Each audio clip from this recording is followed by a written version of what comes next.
যুগে যুগে এই বাংলাদেশের মানুষের সাথে বিশ্বাসঘাতকতা করেছে। একটা নতুন দলের সৃষ্টি হয়েছে। সেই এনসিপির ছোট ছোট সন্তান তুল্য নেতৃবৃন্দকে আমরা আহ্বান জানাবো, আপনারা বিএনপির সিনিয়র নেতৃবৃন্দ সম্বন্ধে যে সমস্ত কথাবার্তা বলছেন, তারা যতদিন ধরে এই রাজনীতির সাথে সম্পৃক্ত হয়েছে, আপনাদের বয়সও কিন্তু সেই পর্যায়ে পৌঁছায়। হুঁশিয়ার করে দিয়ে বলতে চাই, আপনাদের কিন্তু রাজনৈতিক দুধের দাঁত এখনো উঠেনি। চাই যদি শ্রমিক দল আপনাদেরকে প্রতিহত করে, তবে এই বাংলায় আপনাদেরকে খুঁজে পাওয়া যাবে। বলতে চাই, আমরা জিয়ার সৈনিক, খালেদা জিয়ার সৈনিক, দেশ নেতা তারেক রহমানের সৈনিক।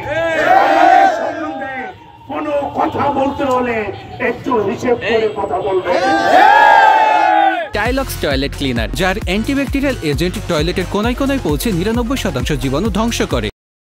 পিছনে থেকে যারা সুরসুরি দিচ্ছে, তারা কিন্তু এই 18 সালের পরে বাংলাদেশের কোন জায়গায় মিছিল মিটিং খুঁজে পাওয়া যায় না।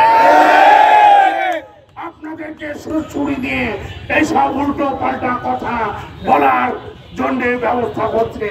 আমি তাদেরকেও হুঁশিয়ার করে দিয়ে বলতে চাই, 71 সালে আপনাদের ভূমিকা ছিল কিন্তু বিতর্কিত।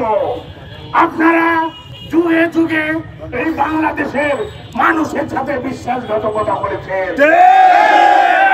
এইসব বিরোধী আন্দোলনে 86 সালে তার কাছে টাকা খেয়ে আপনারা সেই নির্বাচনে যে এসবকে বৈধতা দিয়েছেন।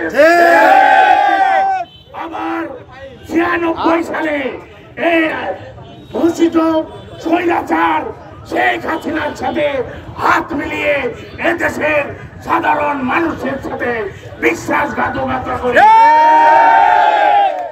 আবার আপনারা নতুন করেছেন বিশ্বাসঘাতকতা করার পায়তারা করছেন।